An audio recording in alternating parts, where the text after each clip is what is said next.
Well, believe it or not, it's Christmas Day and the sun is shining bright.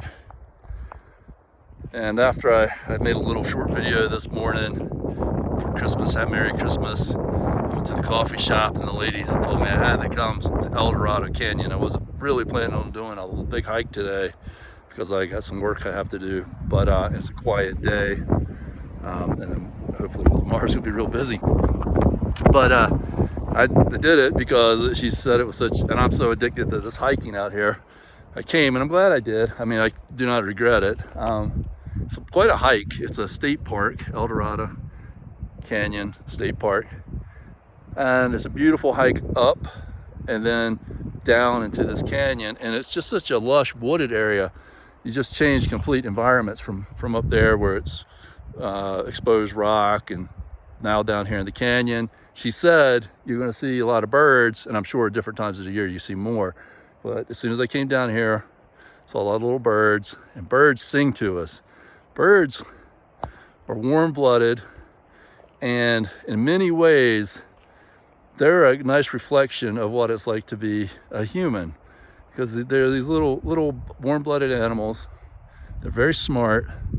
They live as close to a life that mammals live as any other, thing out there. But they have the gift of language and singing. And when people study birds, I mean, it's just amazing what that means to us in terms of the connection we might have with them. So obviously other mammals like whales and elephants have pretty developed communication skills.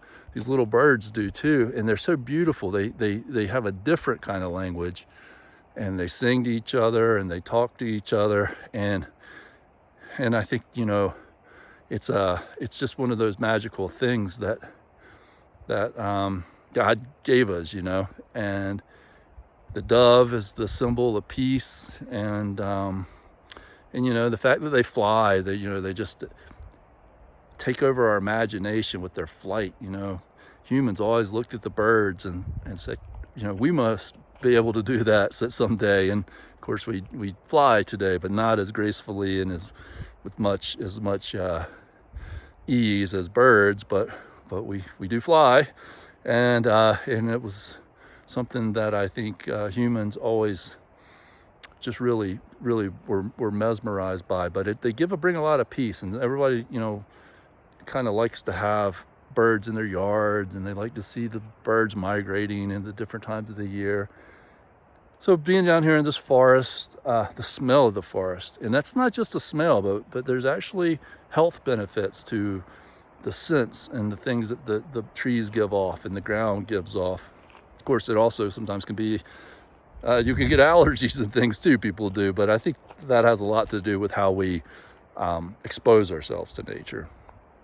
And of course, certain times of the year, there's a lot of pollen and it gets into our sinuses and that. But the normal, there's a word for it. There's for these biological chemicals or things that are given off. But I can smell it. You can just come down here and the scent smells. It smells like pines, and there's something not just mentally rewarding about that, but there's actually we breathe these things in. We think about breathing in oxygen, which is of course the main job of the lungs, but the lungs bring in a lot of other things, and so we want to be careful not to keep ourselves in toxic environments. It's really easy to be, say, working around chemicals and paints and things like that, and I'll just not wear a mask, but you need to really do that. And in big and polluted cities, diesel emissions are really bad for the lungs. But on the other hand, we know that not only does oxygen get into the lungs, and not only do these toxins and things get into our lungs, but also many other good things. And when they study children who grow up in coastal areas, they have higher levels of iodine, which at good levels that are good for the thyroid and the endocrine system. And so it is good to get out here and breathe in the air around a forest and that sort of thing. It's not just it's not just folklore. And This beautiful day of Christmas, Jesus just came here with a different message. He came here with a message that said if we live by principle, we don't have to think that there's a famous, I say it's famous, it's sort of an infamous quote that just says, even the 10 Commandments didn't make men moral. The 10 Commandments didn't make us not harm one another. They were commandments, they were important. They tell us something, they are a guide, but Jesus came with a bigger message, and that is that if we live with a certain principle, if we live with God within us, you really are above and beyond authority. That's how we live free, I guess, is what I should say. Society has authority and we have laws, but they're very important. Laws aren't always right. There's many places in the world, including here, where there's a lot of bad laws. So we want to live with as few laws as possible. And the best way to do that is to live by principle. And the principle of Christ was that we're all brothers and sisters. Not one person's not more important than another person. God and the Holy Spirit can live through all of us, and that's how we're connected and bonded together. And if we can return to that, we don't really need a lot of law. We live by principle, and humans tend to do that. I mean, our Constitution of the United States is principles that are higher than ideal than any individual person can really live by. And so that's a very important aspect of humanity, is that we can understand a better life, but we fall back on all our flaws and sinfulness and those sorts of things. And Christ recognized that, and he's telling us, don't be ashamed, just repent and forgive one another and forgive yourself. And there's certainly things in our world that we haven't been able to figure out. It's unfortunate that people hurt one another, and we have to put people in prison, or sometimes even more. We even use things like capital punishment. And that's certainly not the message of Christ, but it's still left for humans to figure out how to get there, right? We haven't figured out. People have ideas and things, but we haven't figured out how to get beyond these flaws. And that's a lot of what Christ was saying, is that you are flawed. You are. I mean, Christ wasn't here to tell us that we weren't flawed, but he was here to tell us that there's all of this is something bigger than ourselves. We might not really understand what it is, but just accept that, accept the message of Christ and the fact that God lives within all of us, and that no one group of people, and that's really what he was ultimately persecuted for. Now, to us as a martyr, we see that as a prophecy, but to other groups of people, they still don't see Jesus as that way.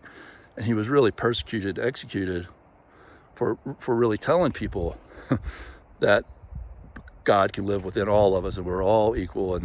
And that was threatening to a lot of people, his own people. And he knew that, and he didn't hold that against them. He didn't hold it against them while he was being crucified on the cross. He just knew that someday it would take a lot of work and time, but humans would evolve towards understanding this. And even the organizations of church and everything have really done a lot of things that are not Christian, not in his teachings. But the thing is, his teachings keep shining through all of that, all of those flaws of humanity, whether it happens in society, in the secular world, or whether it happens within a church, or whether it happens wherever, within a family. The message of Christ just keeps shining through. And there's something that happens on Christmas that I think is, everybody feels it, and everybody says, why can't every day of the year be like Christmas? Why can't everybody be saying hello to one another, Merry Christmas?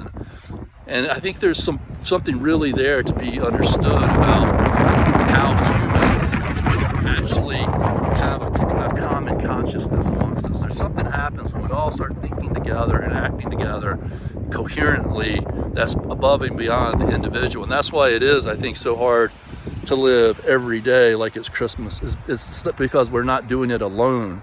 We're doing it together. And that's a big difference. And I do think there's something to that. I think there's a real something to that, not just it might not be explained. They call it the metaphysical, but I think we observe that, and there's just peace. People can can have peace. And Christmas, amongst a celebration of Christ and Jesus, I think is also almost like a small experiment or example or living proof that we could live like this all the time.